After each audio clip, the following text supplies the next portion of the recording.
A very good afternoon. This is Avinindra Som and you're listening to the news in detail on Gold FM.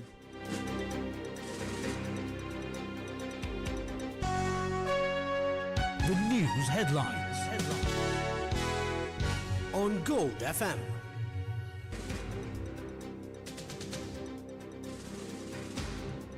Food prices increased again. GMOA launches 24-hour token strike. Russian Deputy Foreign Minister to visit Sri Lanka. Strait of Hormuz will reopen one way or another, says Rubio. Israel passes death penalty law for Palestinians convicted of lethal attacks. Aluminium prices at 4-year high.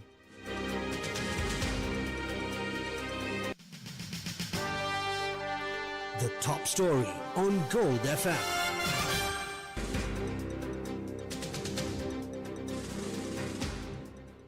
Medical services across the island face severe disruption today as the Government Medical Officers Association commenced a 24-hour island-wide symbolic strike.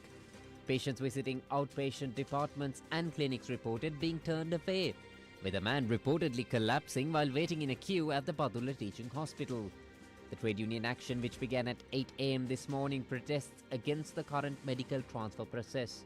Secretary of the GMOA Dr. Prabhat Sugatadasa stated the strike will continue until 8 a.m. tomorrow, though emergency services remain operational despite the widespread inconvenience to the public.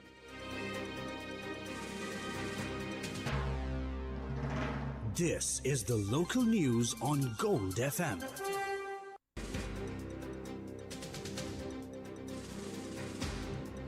The All Island Canteen and Restaurant Owners Association announced a 30 rupee increase for lunch packets and kottu effective from midnight tonight due to rising electricity costs.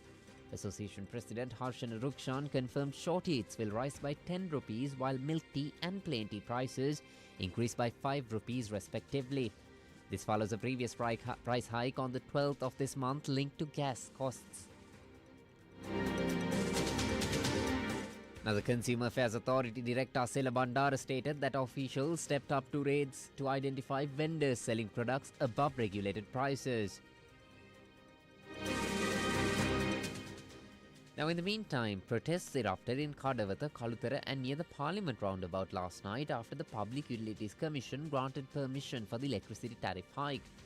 Meanwhile, the All Island Motorcyclists Association warned that a decision to switch off local council streetlights between 6 p.m. and 10 p.m. threatens public safety. Association President Chirant Amarasinghe noted that the lack of illumination leads to a significant rise in road collisions across the country.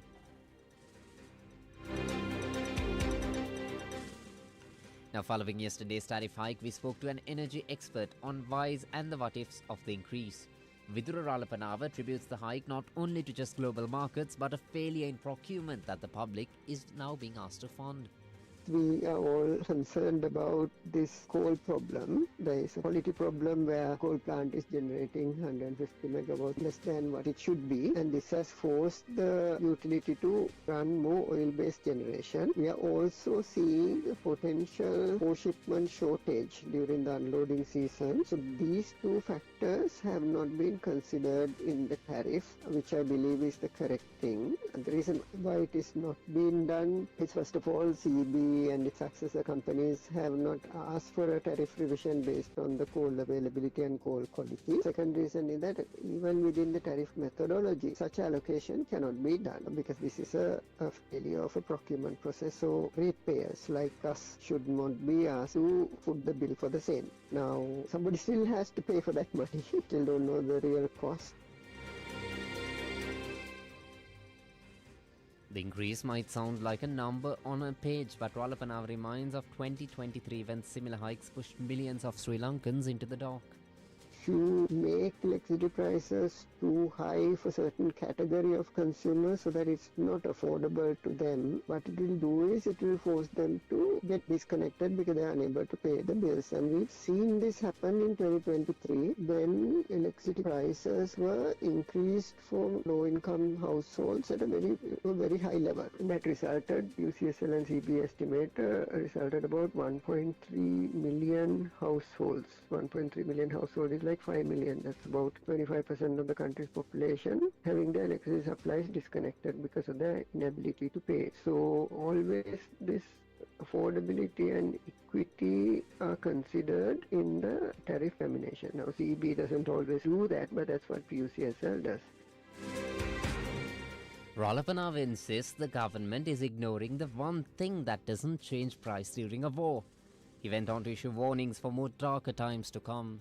UCSL has kept in the tariff determination a provision for a fossil fuel surcharge, right? And that is because we don't have good visibility on the oil prices for the next quarter. So, we have the prices now, it might go up, continue to go up, and if such a case, there may be a risk of oil price surcharge, which you used to have, I think, about 20-30 years ago. So that may come up on that. I think there's a bigger problem. The reason why we are so exposed to this fossil fuel price increase is because CB and the current government has been very, very negative in terms of renewable energy growth. As I mentioned earlier, the reason why we are able to contain the price increase at 13% is because of the large rooftop solar and other renewable energy in the grid. If we had more and if we had battery storage, we could have been able to hold back this tariff increase, especially the third quarter tariff increase at much lower levels. So I just hope that the government will change course and really push hard and add more and more renewables and battery storage, because that's the only electricity generation that has not changed its price because of a war. So the more renewables we have on the grid supported by battery storage, less risk it is for our electricity bill. Now moving on in more local news, the Gampa Chief Magistrate ordered the handover of a party office in Salman Place, Kirindivela Road to the Frontline Socialist Party or the FSP following a legal dispute with the Janata Vimukti Peramuna or the JVP. The premises came under police control last September after a violent confrontation broke out when JVP members allegedly attempted to seize the building. Russian Deputy Foreign Minister Andriy Rudenko is set to arrive in the country today for high-level diplomatic discussions. The Ministry of Foreign Affairs confirms that his visit facilitates the 11th session of bilateral political consultations between the two nations. The diplomatic mission follows a recent visit by the Russian Deputy Minister of Energy to the island. A superintendent of police, 7 assistant superintendents of police and 14 chief inspectors were transferred on the recommendations of the National Police Commission. The police headquarters announced that the Inspector General of Police Priyantha Veerasurya have ordered the transfers following the NPC recommendation. In addition, 14 chief inspectors serving as officers in charge at various police stations have also been transferred. Now for some news in brief.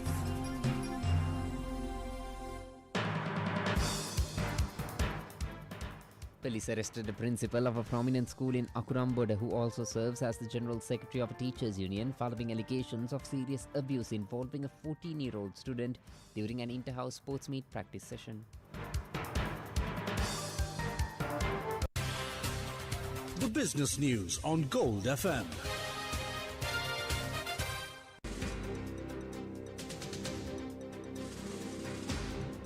Brent crude climbed to $113 and 5 cents in recent trading, marking an increase of 0.65%.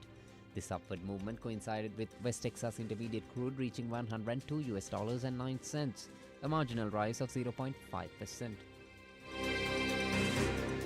Aluminium prices have risen close to their highest in 4 years after airstrikes on 2 major Middle Eastern producers over the weekend.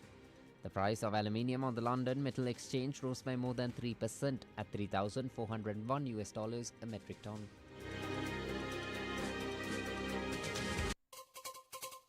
International news on Gold FM.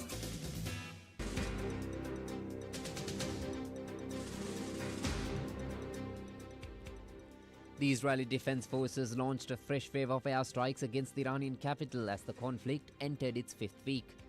The strikes caused immediate disruption to the city's power grid, and the neighboring city of Qajar reporting heavy explosions, though Iranian state media reports that electricity has since been largely restored. Over in Dubai, a Kuwaiti oil tanker named the Al Salmi was struck by an Iranian drone while docked. Simultaneously, the UAE Ministry of Defense was actively engaging missile and drone threats over its territory. Now, as you just heard, tensions in the Middle East have reached a critical juncture as the US enters what it describes as the final weeks of its military operation against the Iranian regime.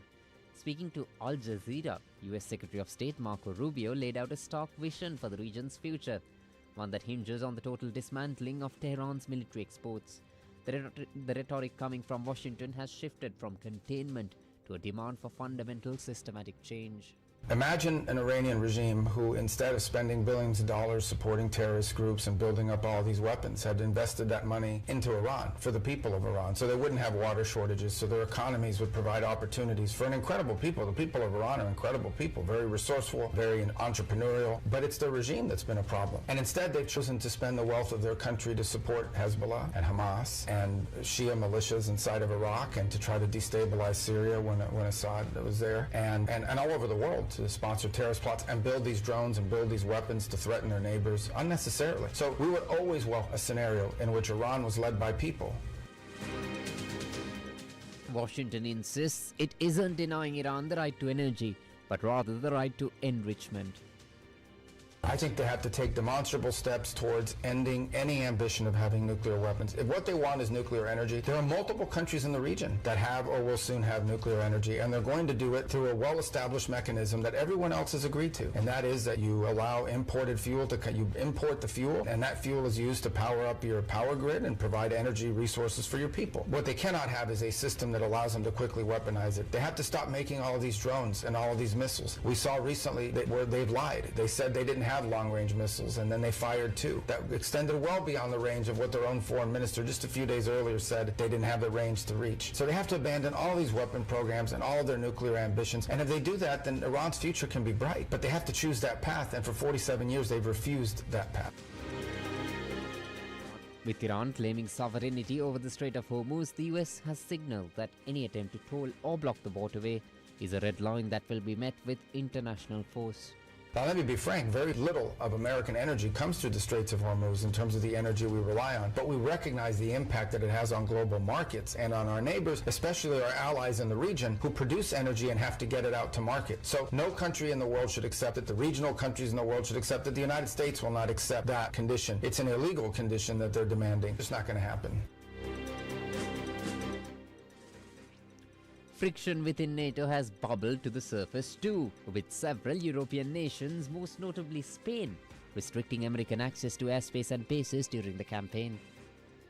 But one of the reasons why NATO is beneficial to the United States is it gives us basing rights for contingencies. It allows us to station troops and aircraft and weapons in parts of the world that we would normally have bases, and that includes in much of Europe. And to see that in a time of need, the United States has identified a grave risk to our national security and our national interests, and we needed to conduct this operation. And we have countries like Spain, a NATO member, that we are pledged to defend, denying us the use of their airspace and bragging about it, denying us the use of their bases. And there are other countries that have done that as well. And so you ask yourself, well, what is in it for the United States? And I've been a big supporter of NATO. And one of the reasons why I've been a supporter of NATO is because I believe that these basing rights give us leverage and give us flexibility and operational capability all over the world. But if NATO is just about us defending Europe if they're attacked, but them denying us basing rights when we need them, that's not a very good arrangement. That's a hard one to stay engaged in and say this is good for the United States. So all of them's going to have to be re-examined.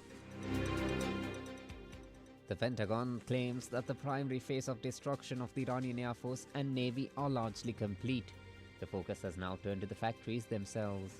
Well, the Straits of Hormuz will be open. When this operation is over, it will be open, and it'll be open one way or another. It will be open because Iran agrees to abide by international law and not block a commercial waterway, or a coalition of nations from around the world and the region, with the participation of the United States, will make sure that it's open. One way or the other, it's going to be open. But we have very clear objectives that we're trying to achieve here. Those objectives are the destruction of their Air Force, which has been achieved, the destruction of their Navy, which has largely been achieved, a significant reduction in the number of missile launchers that they have, which we're well on our way to achieving, and we are going to destroy the factories that make those missiles and those drones that they are using to attack their neighbors and the United States and our presence in the region. We will achieve those objectives. We are well on our way, or ahead of schedule. We will achieve them in weeks, not months, and then we'll be confronted with this issue of the Straits of Hormuz, and it'll be up to Iran to decide. And if they choose to try to block the Straits, then they will have to face real consequences, not just from the United States, but from regional countries and from the world.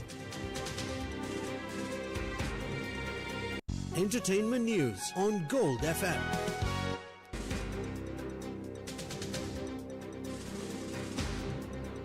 ABC renewed the hit medical drama Grey's Anatomy for a 23rd season, extending its record as the longest-running primetime medical series in television history.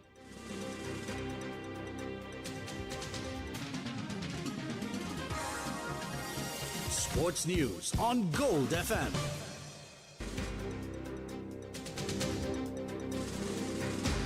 Ravindra Jadeja made history in the Indian Premier League, overtaking Lasith Malinga to become the 9th highest wicket take in the tournament's history.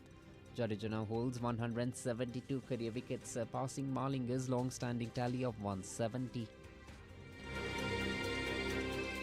And that's it for now. Stay tuned to Gold FM for the latest updates. This is Abhinindra Soma for Gold FM News. Have a great day ahead.